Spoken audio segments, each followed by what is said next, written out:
Hey there, how you doing? I'm Lloyd, and on this mini episode of gen-EAT-alogy, I'm going to show you how to make Sir James Ranald Martin's curry paste from 1850, which I used in my recipe for Titanic's Curried Chicken and Rice. Sir James was a military surgeon during the British colonization of India and was apparently something of a Victorian-era foodie, recording a number of recipes from his time in India, including for this curry paste, which he claimed was an old Madras concoction.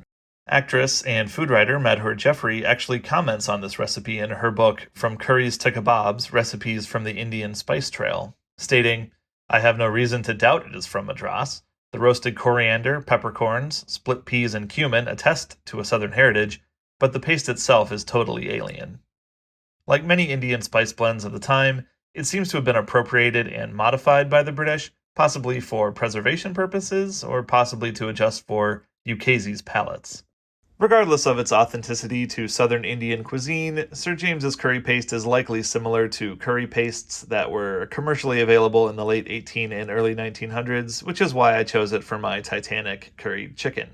So, if you're looking to make a genuine Victorian-era curry paste, you'll need 4 tablespoons whole coriander seeds, 2 tablespoons of chana dal or split yellow peas. I wasn't able to find chana dal, which are split chickpeas, or at least not in quantities under 2 pounds.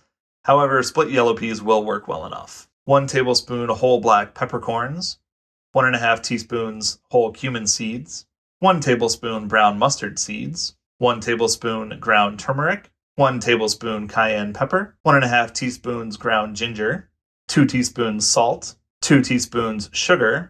The original recipe called for jaggery, which is an unrefined cane sugar. I'm using dark muscovado, which is apparently closely related to jaggery. I did have to order it online, and I'll put a link in the description. If you don't want to order 1 pound of sugar just for this recipe, I think using brown sugar would work well, just wouldn't have the same molassesy flavor as muscovado or jaggery.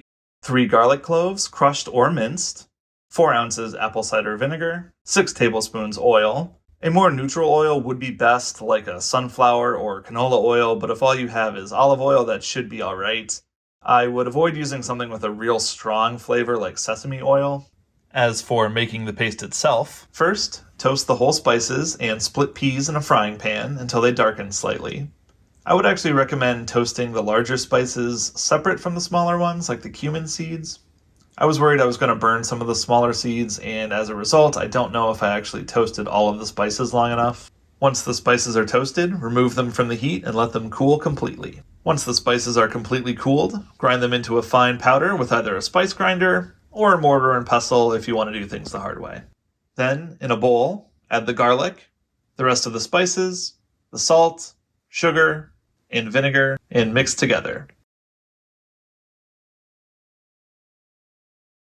Heat the oil in a pan over medium-low heat, and fry the paste for about 5 minutes or until it darkens.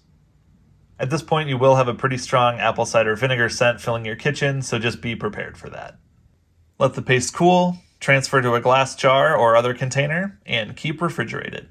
And there you are, Sir James Ranald Martin's curry paste from the mid-1800s, ready to use in my Titanic curried chicken and rice or any other Indian-inspired dish of your choice. Thank you so much for watching. I've got a lot more recipes to share, so please like, comment, subscribe, and I'll see you next time on gen-EAT-alogy.